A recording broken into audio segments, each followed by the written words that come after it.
wait a couple minutes here. Maybe if I would just be curious for you guys, how's the market treating you over the last 2 to 4 weeks since we talked last? Anybody? Steve, you're always good for a good market update. How's your market? Well, I don't have many listings, so I don't think I'm doing too well. Seems like everybody's kind of a month away from getting ready to go, and I think the snow's put us off here, at least our team. Now, I didn't do as much due diligence in reaching out to Sphere as I normally would do in November, December, so I'm paying the price for it in January for sure, because that's the time I take to reach out to people and rattle the chain as far as touching base with Sphere. So I think it's kind of slow.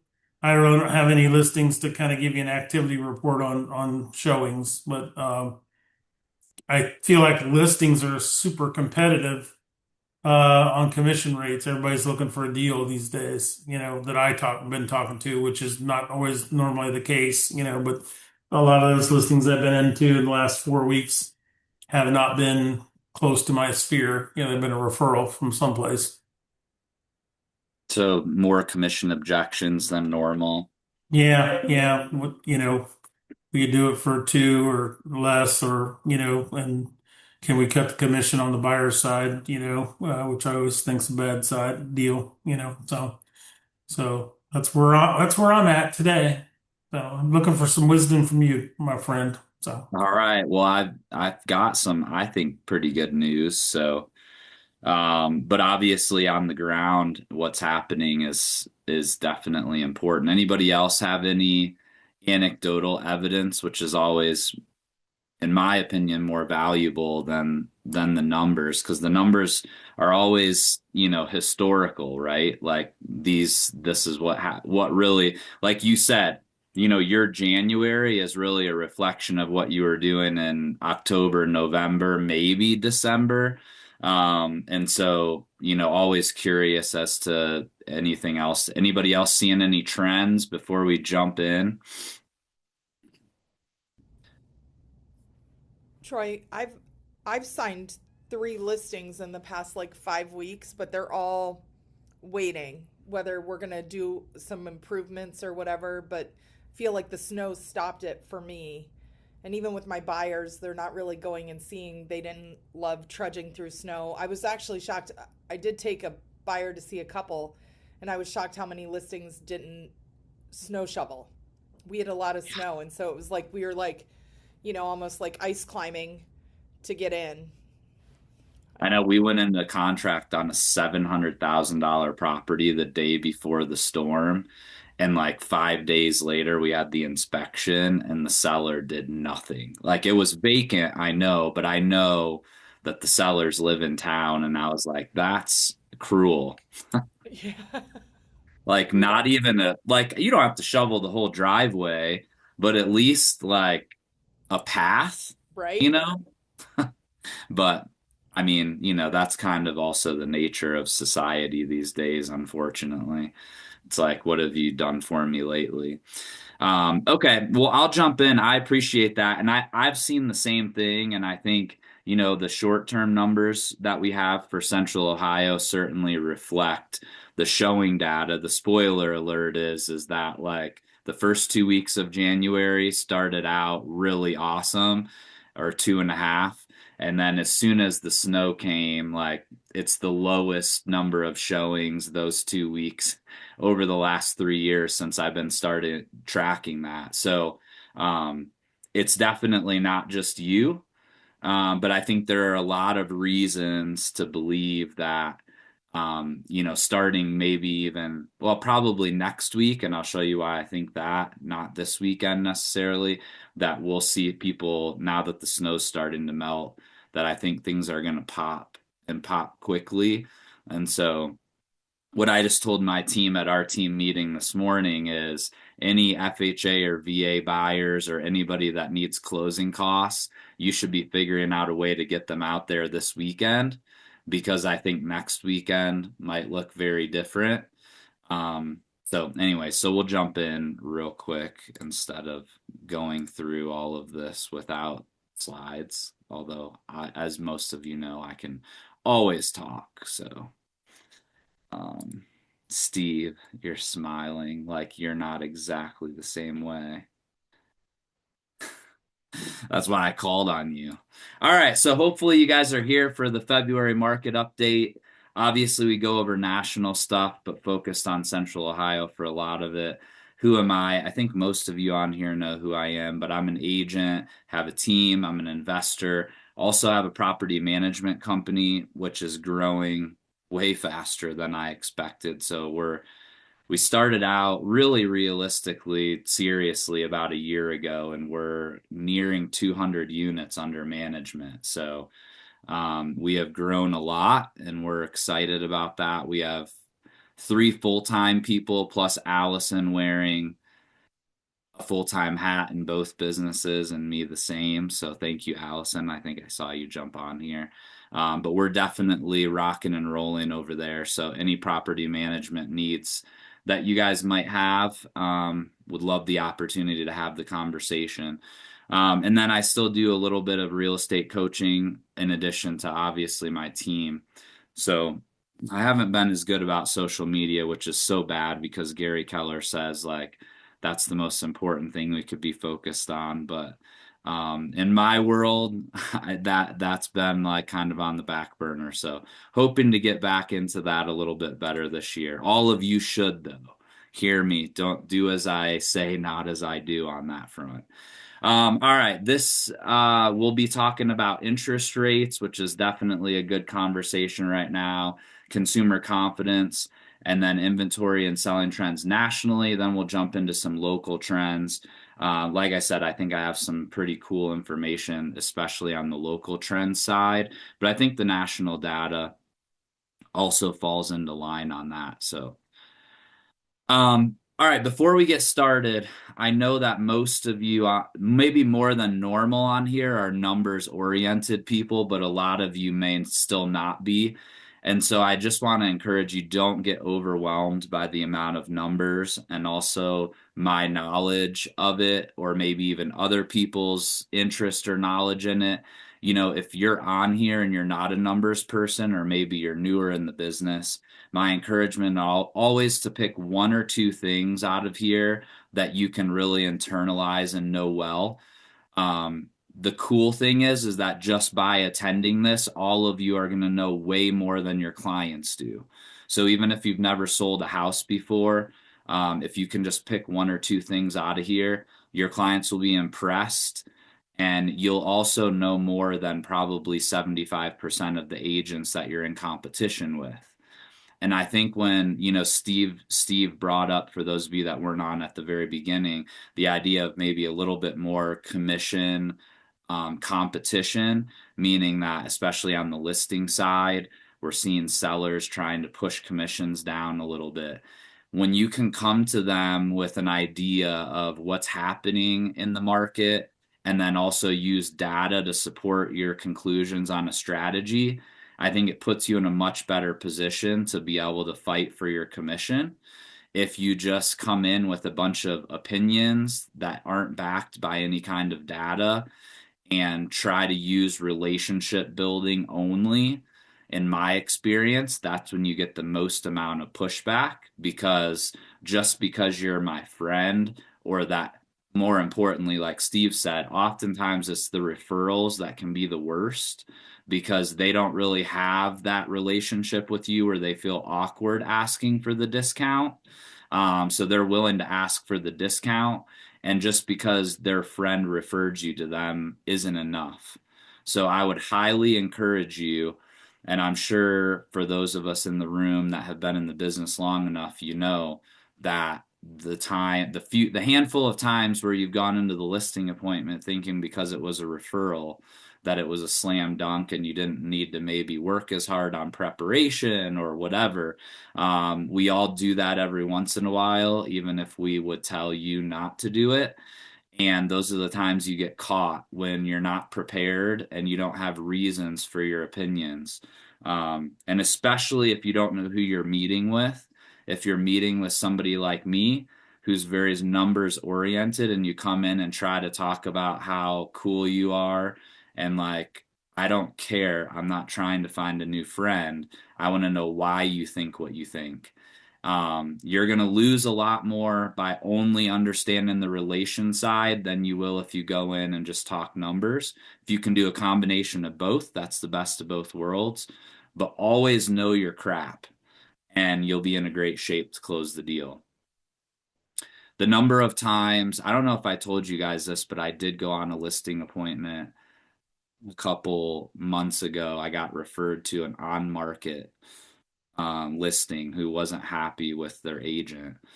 And I was like, oh, well, I have an initial conversation. Then I'm like, well, I'll send you over a market analysis just to give you my thoughts on pricing.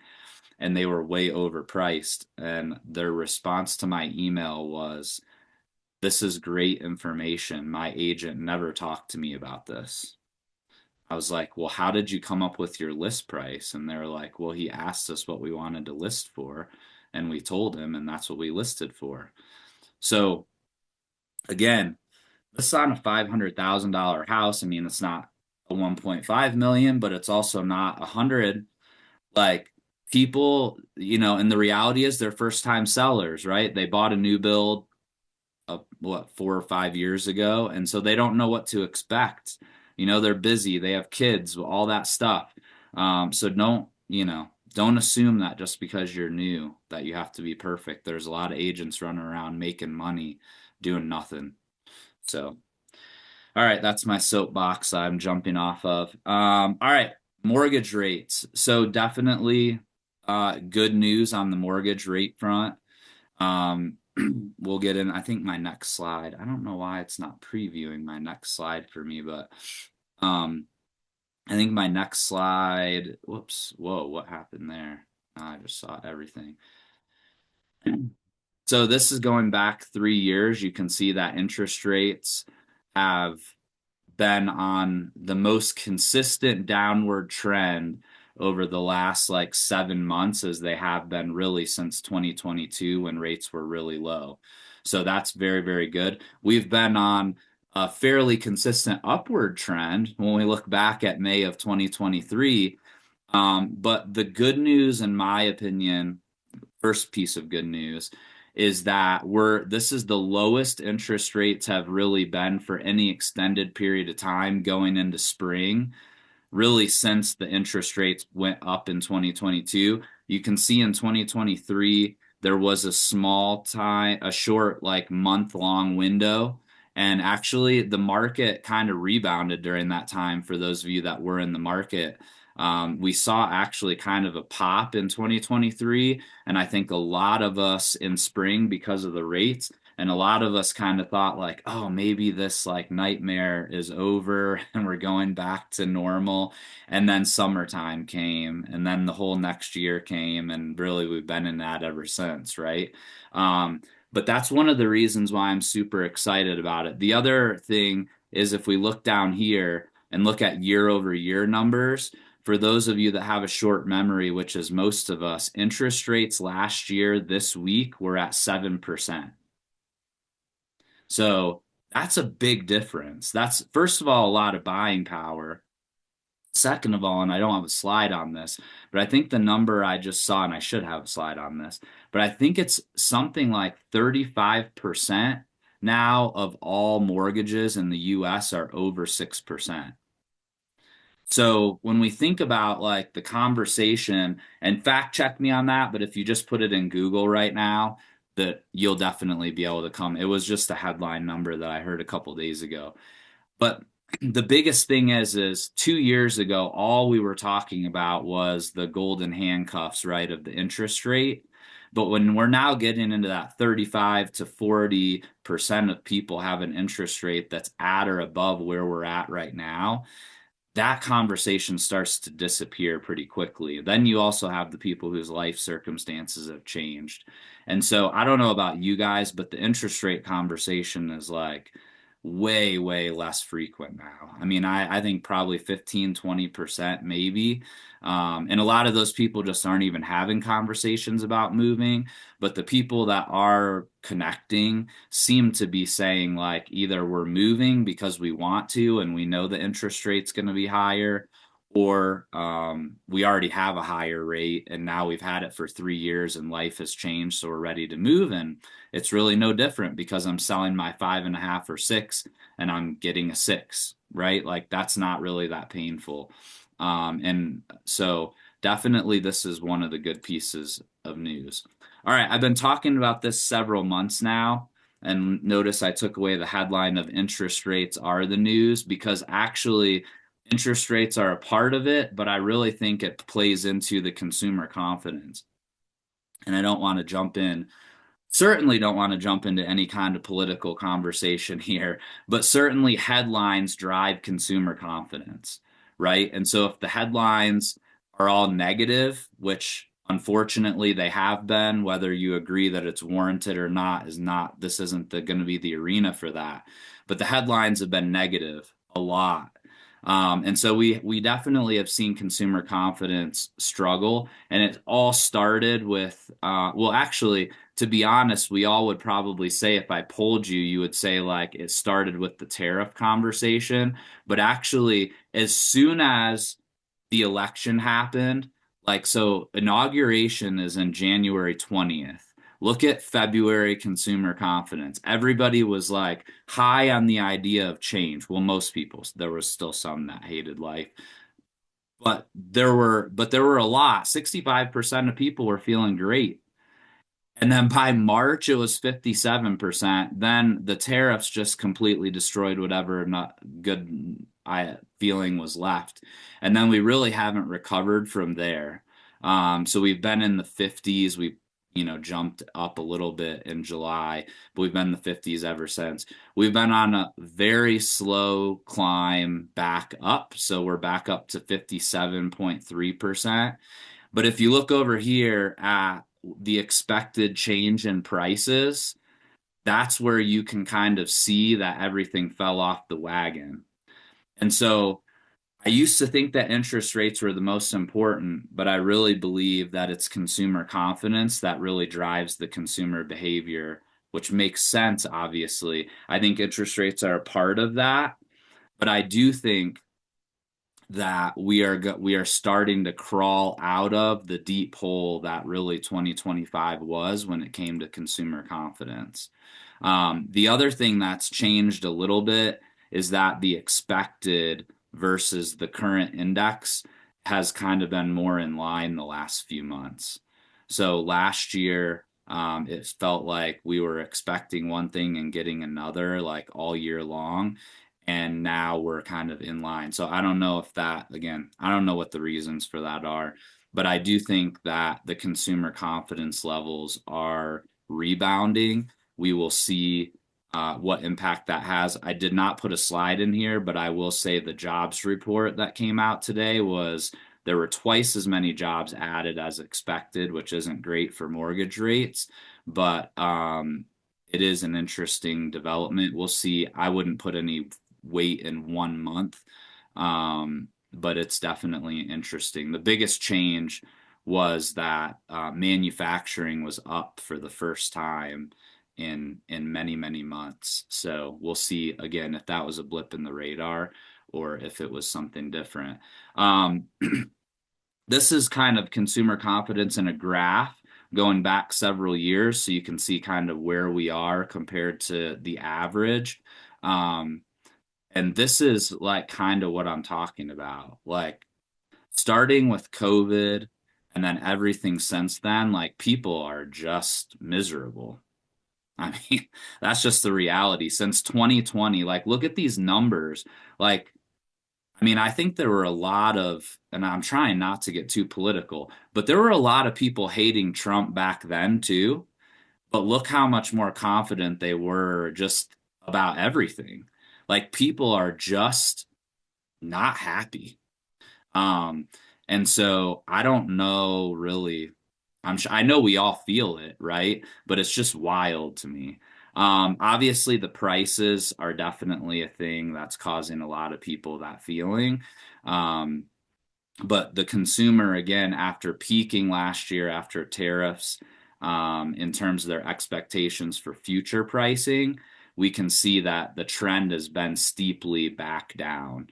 So we'll see. We're still not to where we were last year at election time in terms of future expectations of prices. But I would say that we, as in our industry, I think we need to see this keep coming down in order to start to see our industry rebound out of where we've been the last 2 or 3 years. And one big reason for that, I ran across this also on the Michigan University of Michigan Consumer Confidence, is there's just definitely a feeling of like the haves and the have-nots right now in our society, and it's leading to just people feeling, you know, ugly. And half the people that have feel ugly about how many people don't. And then there's obviously a lot of people that feel like they don't. Now, what I will say is that obviously you can see that there's been gaps going back many, many years. Obviously, even a year or two ago, there were several times where we had big gaps. The reality is actually the last year hasn't been as big of a gap as last year, actually, or 2024, which election cycles I feel like tend to do that. But then it looks like here in February, or in January, we've spiked back up again. So we'll see what happens with this, but I just thought that was an interesting graph.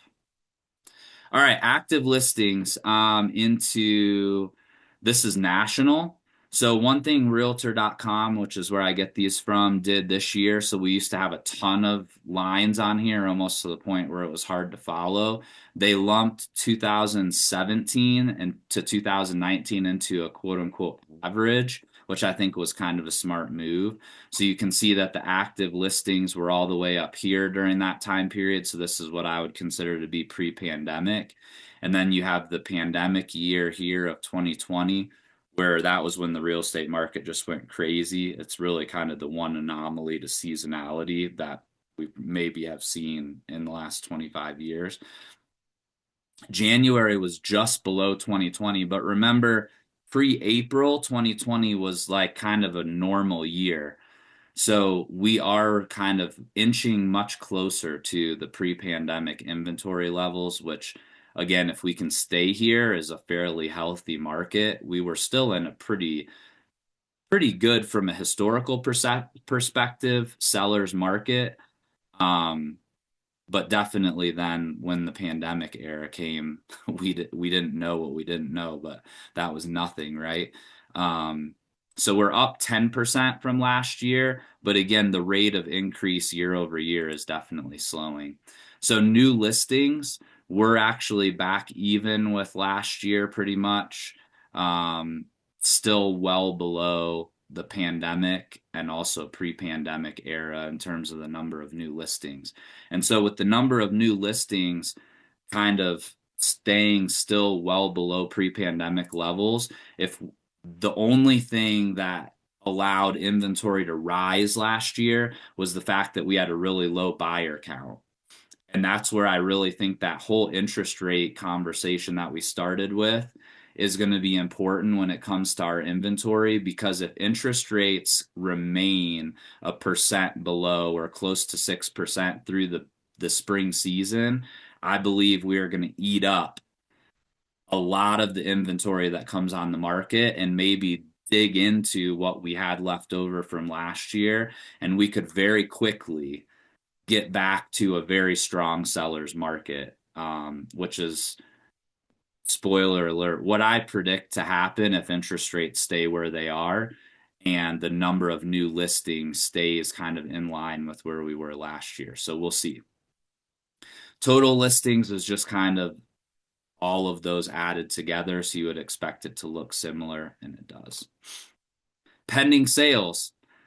Now, again, not the entire country. So, as a lot of you guys know, I spend a lot of my time in Colorado. I'm on the Front Range, so just south of Denver. On Monday, it was 70 and sunny here.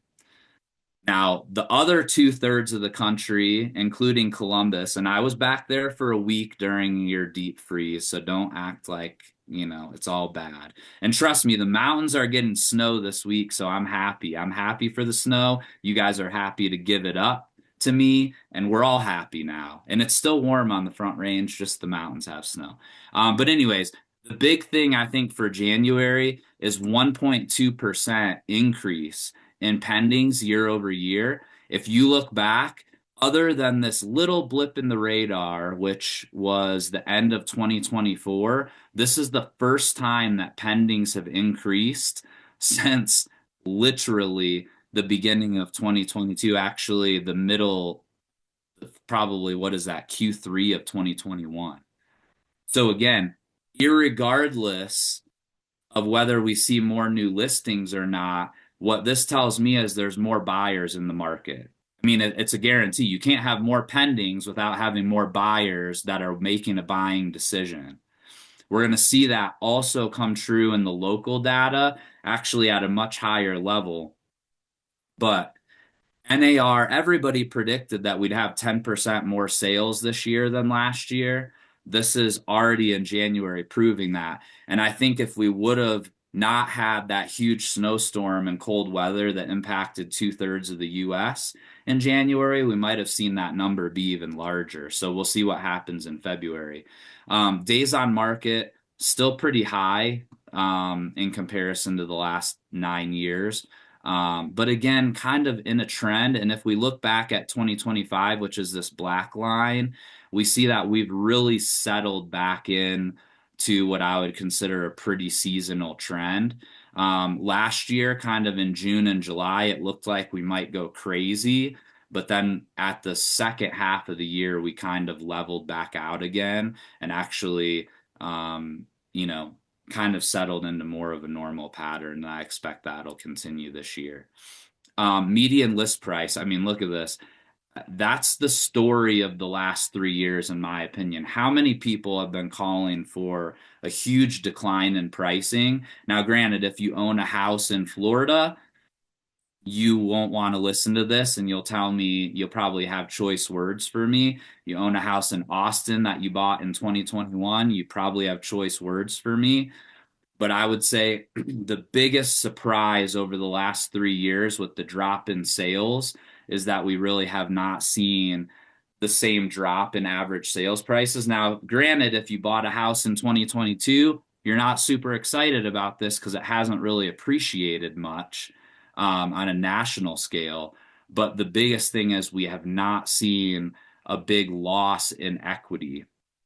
And I think that's the biggest thing I talk to people about when they worry about, like, for all those people, all those of us that still have scars from 2008, that's the biggest difference between now and 2008 is that even though real estate agents have been in a real estate recession because sales have been so low, the average sales price has really saved both our industry and kept the average homeowner from really being in a really bad spot.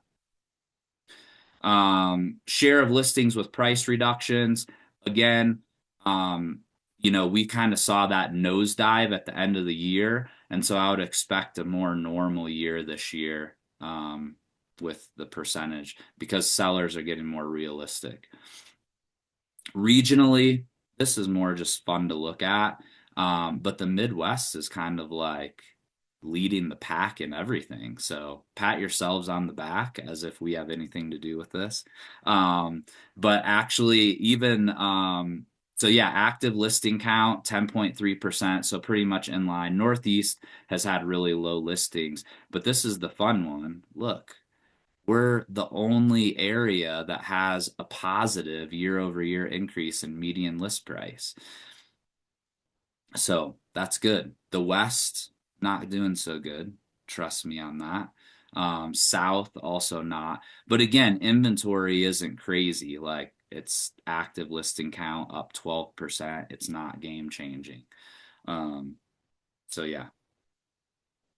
All right. Anybody have any comments, questions, concerns about the national numbers? Or are you guys ready to jump in to regional? Good. I know I have to call you guys out if you're gonna actually talk. So what do we have chats here? Is everybody Oh, Steve, you want to know the rate? Will you email me? Um, and I have a flyer that I can send you. Allison's gonna send it to me. Oh, she already got me. Okay, thank you. All right. So local market. This is for Central Ohio. So basically we have inventory, which is total number of listings on the market, up 13.8%. Right at 4,000, easy number to remember, about 500 more on the market now than last year. But new listings were down in January. Again, I agree with you guys, probably partially due to the snow. I'm sure there were some people that decided not to list that may have otherwise, and we might see those push here into early February. And number of sold, which again is activity mid-November to end of December, right? Was down 3.9% market wide. But again, pending's up 23.7%.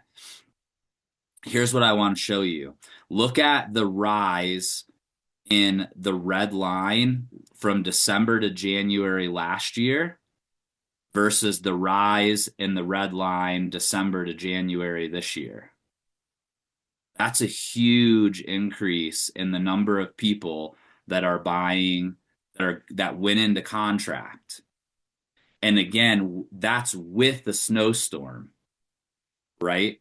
So if we consider the fact that we kind of lost at least like a week and a half to the snowstorm of above average activity, either we took a lot of sales from February or that's like a mindset shift amongst the buyers and the public. So we'll see, but definitely, in my opinion, a good sign of what's to come. When we look at Dublin, we saw the same thing. Last year, we actually saw the number of pendings go down from December to January pretty significantly. This year, it went up. So again, we're always trying to look at trend lines, right? Now we did see the solds in January go down. Wait, hold on. January 26th to December. Oh yeah, that was month over month. So that's not relevant. But we did see them go down January to January 23%.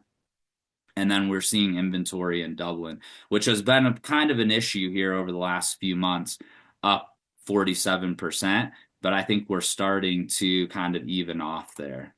When we look at Hilliard, look at Hilliard. Last year, December to January, we were down in pendings. This year, look at that spike. So people are loving Hilliard in January this year compared to January last year. And look at the numbers. The pendings were up 125% January over January. That's huge. That's huge. So again, pendings were up 125, new listings were only up 27. You get 2 or 3 months of that in a row, and now all of a sudden you have no inventory left. So again, if you're a buyer, like now is the time. If you're a buyer, in my opinion, like if you see something on the market that you like, you better go because I think the buyer activity with interest rates, and there's not really any sign at this point of interest rates fluctuating a lot. We're about to get a new Fed chair. I mean, Jerome Powell's been fine, honestly, but we're about to get a new Fed chair that says that interest rates are still too high. Now we know there's not a direct correlation, but there just really isn't any economical reason that interest rates would be going up in the next 3 to 4 months, which is the selling season. And so I think you should expect flat to maybe trending downward interest rates over the selling season. Assuming that happens, I think you're going to see demand continue to be higher year over year. Olentangy is not an exception because last year, again, it was still going down, but the rate of increase in Olentangy has been lower, which is very interesting to me because I feel like this has also been a trend. So something to keep an eye on. I know a lot of us out of our office are selling, most buyers aren't only looking in one neighborhood, for example. At least some are, but Olentangy has been a little bit odd. I think some of it has to do with new construction, but definitely something to keep an eye on. I think price growth in Olentangy might be a little softer than Dublin and Hilliard over the foreseeable future. So something to keep an eye on if you have a buyer who might be relocating but thinks that they're going to move in 2 or 3 years. Maybe Dublin or Hilliard is a better um, place to look at versus Olentangy. I don't know. Obviously, we don't predict the future, but it's just been it's been a little bit of a trend. It's lasted a little bit too long for comfort, in my opinion. All right, resale versus new construction. Really not a lot of consequence here. I feel like it's stayed fairly similar. Maybe if you want to get excited about something, um, in terms of the difference between these two, is that January over January, new construction listings in the MLS are up 16%. Is that a sign that new construction is a little bit slower than what they expected? So they're listing more properties? Or what. But again, it equals out to about 100 new listings. So I don't know, Jill, I know you were on here. You had your camera on for a few minutes if you're available. Are you guys listing any more properties than normal on the MLS, or is it just kind of like a weird coincidence? Can you hear me, Troy? Yep. So we try to wait till the house gets to a certain stage to list it. So I feel like we're trying to keep 2 or 3 inventory homes available in every single community. But so if you don't see one on there, just reach out to one of us and we can let you know that there's probably a few more that maybe just aren't to the stage that they're pretty enough for pictures. But we try to keep a couple in every community. So do you feel like though you have more that are at picture stage than maybe you did last January, or not really? I don't think so because maybe with the exception of one community, it seems like the specs were a big part of our business last year. So they didn't hang around for long and they kind of got scooped up pretty quickly. So we're just trying to keep up with the demand. Okay. Yeah, I think that nationally too, a lot of I read an article or a headline, I should say, yesterday that some of the national builders have slowed down building specs because they're just concerned. So I don't know. I don't know if this is a DR Horton effect or some of these other builders that have different strategies that aren't selling as much. Um, That's that's interesting because like MI right now in Greater Columbus has 88 that are done and they have 200 under construction. So they don't seem to have slowed down at all. No, that is. Well, and the interesting thing though would be, so there's 100 more on the MLS than there were last year. So the question is 88 equal to or greater or less than what it was last January? I don't, it's not I don't think it's big enough that it's super consequential. It was more of a curiosity question. So that's good to know though. They have 88 specs and they have 200 under construction. That seems pretty healthy. And I do think that Columbus towards the second half of last year definitely outperformed the national market, and we've started this year like very much outperforming the national market. So it'll be interesting to see what happens. I think we are definitely in a unique situation, especially with some of the like what I would consider middle class job creation that's happening here. That's not necessarily happening across like Andrel. If you have not looked them up and don't know about that project, that's going to be huge for our area for the next 10 years. And it's going to keep a consistent need for more housing, which we aren't building nearly fast enough. All right, local days on market. That number is like kind of makes me a little sick to my stomach. But again, I think overall it hasn't really, obviously properties are staying on the market longer on average, but we're still seeing multiple offers. I know I've been part of several. Um, And it just, I think where the buyers see value, that's where they're going. The one good thing is that we've kind of stabilized the percent of original list price. Now, remember, this is not the percent of the last list price, it's the percent of the original list price. But 95%, is definitely on the lower end. It's equal to where we were last January. So it'll be interesting to see. Obviously, as inventory goes down, that number is going to go up. Um, I don't think anything crazy there. Months of inventory based on closed sales. This isn't abnormal. You can see it happened last January as well. It's typically because we have really low sales in December. So when they take the sales from December as a percentage of the inventory, which is increased in January, that's why you usually get a very low number in December because there's the lowest amount of inventory. And then you get a very high number in January because December has the lowest number of sales. So new construction, same kind of thing. Let's wait till next month before we worry too much about that. This is the fun one. Average sales price. And this is where Columbus has remember how we talked about that graph where sales prices were kind of exactly the same nationally over the last 3 years, basically, since interest rates have gone up. Look at our January. So I think we ended the year last year. Let's see if that's on here. I don't remember it off the top of my head. I think we were up just under 3%. Those Columbus Realtor numbers just came out. They did that cool end of year report. If it got pushed into your like a different inbox folder and you missed it, look up Columbus Realtors. I think it came out last week. But it was a really cool summary of like what happened in 2025 in Columbus. Honestly, if you aren't a numbers geek or you don't want like that wouldn't be a bad thing to like email out to your entire database, to be honest. Just, hey, here's a summary of what happened. And it kind of breaks everything down by the different areas, what were the hottest areas, what were the coldest areas, all that fun stuff.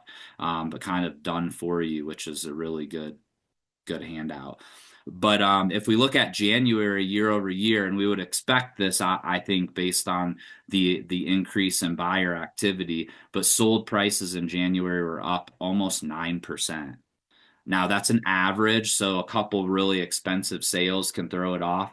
And if you haven't like done the fun search of going into the MLS and looking at everything over 1 million and seeing that like we now have stuff in our MLS that's like listed at double digit millions. I know it's like 500 acres, but still for those of you that have been agents in Columbus for a long time, I remember when like the most expensive thing in our MLS was like 2 million and there were like two of those. And now we have stuff that's like, $15 million and things like that. Not a lot of houses, but there are a handful of $3, $4, $5 million houses, which is just still wild to see in Columbus, Ohio.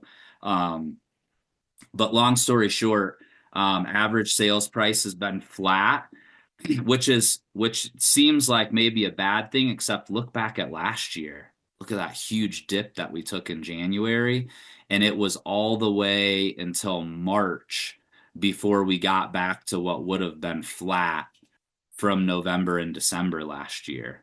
So when you see this, it is positioning us, if we have a strong spring, to actually see some really good appreciation this year.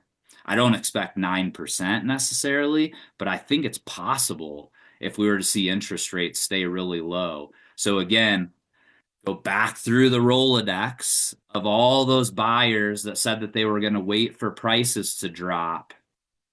And like, guys, what are we waiting for, right? And I know all of you, I'm preaching to the choir, but all right, showings. Here is the apocalypse of 2026.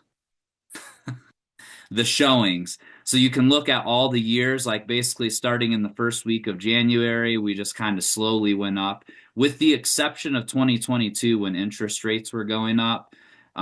Every year we've kind of just like stair stepped. We've had a couple slow weeks. We came out of the cannon at the beginning of January and then it snowed. And then we became the worst 2 weeks of January, ending January, that we've seen over the last, 4 years. And then last week we finally popped back up. The reason I think that we might see some challenges this weekend is look at President's Day weekend like lots of the years. So I guess it's only 2 out of 4. So in 2024, it was kind of like even, but then in 2023 and 2025, we saw a sharp decline President's Day weekend in showings. So again, we could continue this spike this weekend, but we also could see a lull. A lot of people do travel. I know I'm always at a hockey tournament. So this weekend, Ashley will be in Minneapolis and I will be in Phoenix. I definitely won this Do you, weekend. Troy, do you think some of that President's Day stuff is they have all these sales at furniture places and, discounts on stuff? You think people are just engaged in another? Yeah, I think a lot of people do travel. Like, it's the 3-day weekend. I know ski resorts, that's like the busiest weekend of the year usually for ski resorts. So a lot of people, if they're gonna do a trip around this time of year, do it then. We also have Valentine's Day this year over President's Day weekend. So that's another reason why people will not be looking at houses. Maybe they will. I mean, that's a good Valentine's Day gift. That would be another good marketing email to your database, you know. You don't know what to buy your spouse for Valentine's Day? How about a house? Let's go look at some houses. Um, I don't know. All right, showings per listing. Obviously, we kind of saw that same thing happen on the per listings basis. We started off still below last year, well below 2024 in terms of showings per listing. Um, you can see actually the 1 week of the storm itself took a bump, but then last week we started coming back up. So we'll see kind of what happens. Hopefully, we continue that upward trend. And I think we will, assuming we continue to see more buyers in the market. All right, so a couple more things here. We've got listings, or I'm sorry, no, we don't have listings. This has nothing to do with listings, Troy. This has to do with the number of people that are applying for mortgages. So this goes back to 2022. You can see that when rates were rising here, we had just sharp decline in the number of mortgage applications. I should have drawn my like nifty. You guys don't want to see my artistry here, but basically you can see that basically in January of this year, we've had more purchase applications combined with refis than any time since 2022. And actually down here, I did do it. This is purchase only because that impacts us the most. We have to go all the way back to fall of 2022 and then maybe a short bump in the first quarter of 2023 since we've seen this many people applying for purchase mortgages. Again, another very good indication, a leading indicator of future buyer demand. And then you can obviously see the interest rate overlaid where it can't be a coincidence that we haven't seen interest rates this low at this time of year, and it corresponds to the highest number of purchase applications. So I would venture to guess that if we continue into spring, we're going to see that trend continue.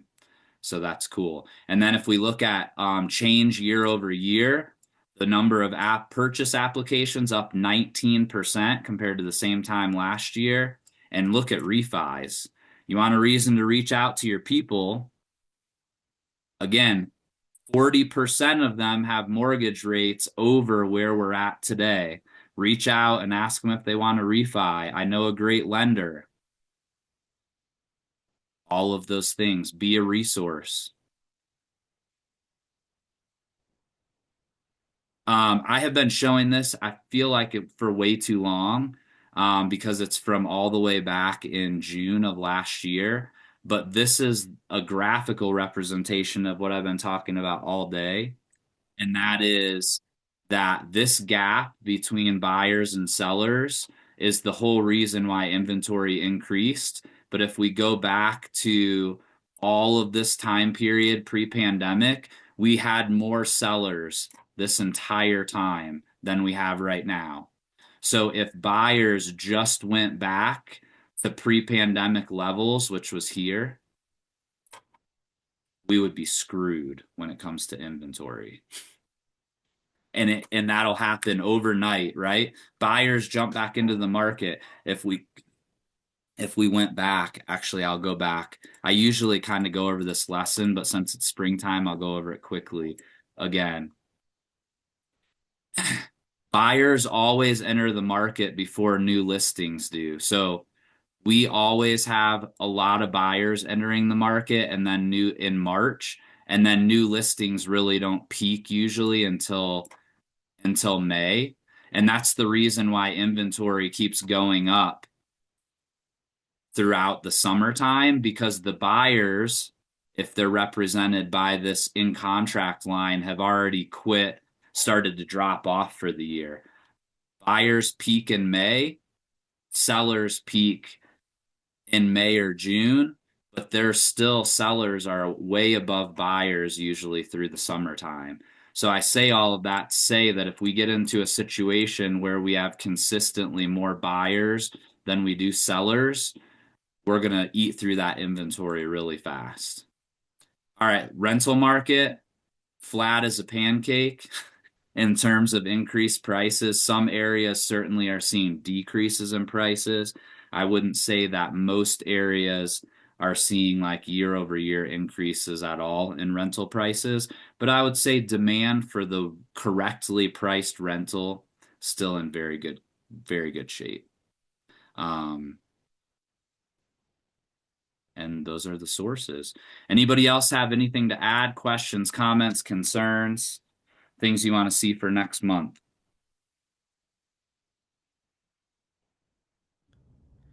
Troy, what was the percentage you said of the article? I found an article, but I don't think the percentage is even close to what you said for over 6%.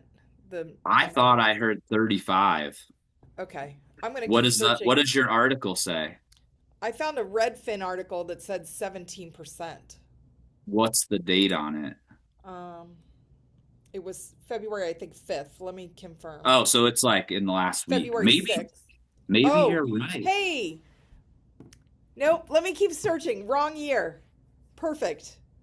My bad. That's why I double checked. All right. Anything else?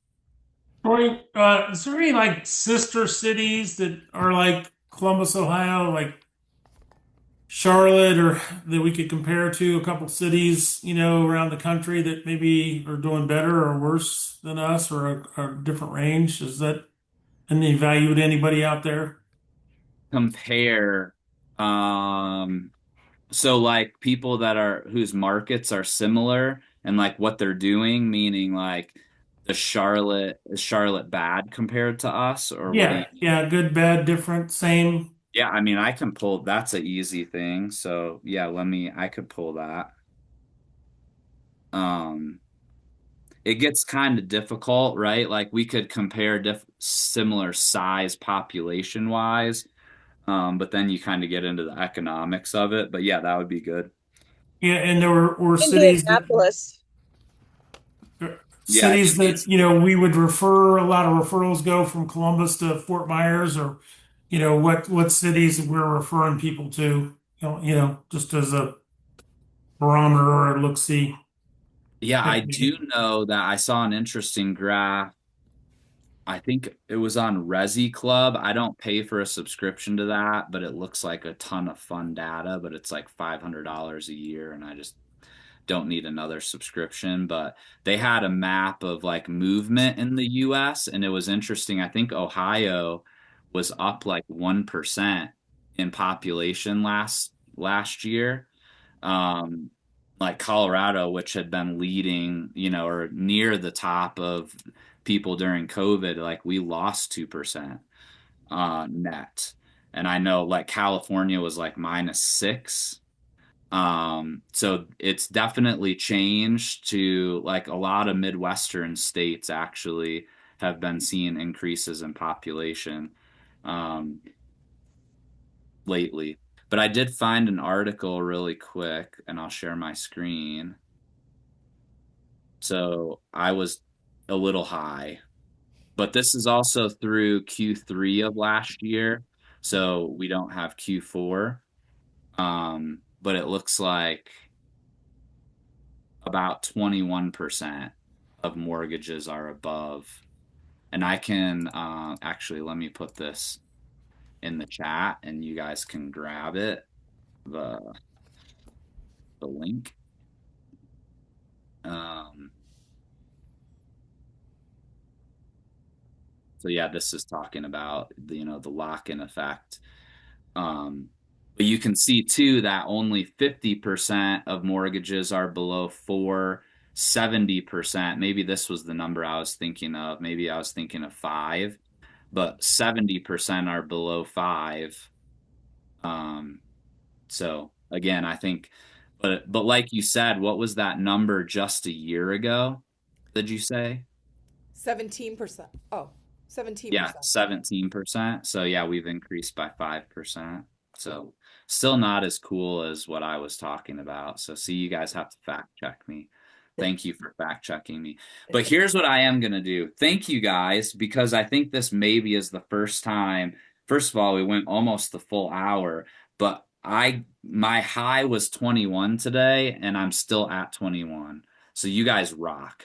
This was my best one ever in terms of consistent attendance. So thank you guys for staying on. I do have a 2 o'clock. I've got 2 minutes. Anybody else have questions or any comments that you want to make before we jump off? Happy to be a part of your personal best. Thanks, PR. Troy. Right. Thanks I so was at much the for gym doing the this. other day and there were like these 15-year-olds, like acne filled face. He's like, yeah, bro, I PR'd, blah, blah, blah, blah. And I was just like, dude. And then he like looked at some hot mom working out and he like smacked his buddy on the shoulder. And I was like, I'm so old. Like that dude, I just wanted to laugh. Anyways, I'm glad you guys are all laughing. All right, you guys have a great day. I am going to be out skiing next week, which is why I did it. And we're supposed to get 2 feet of snow. So I'm going to be happy. You You be guys at have family reunion?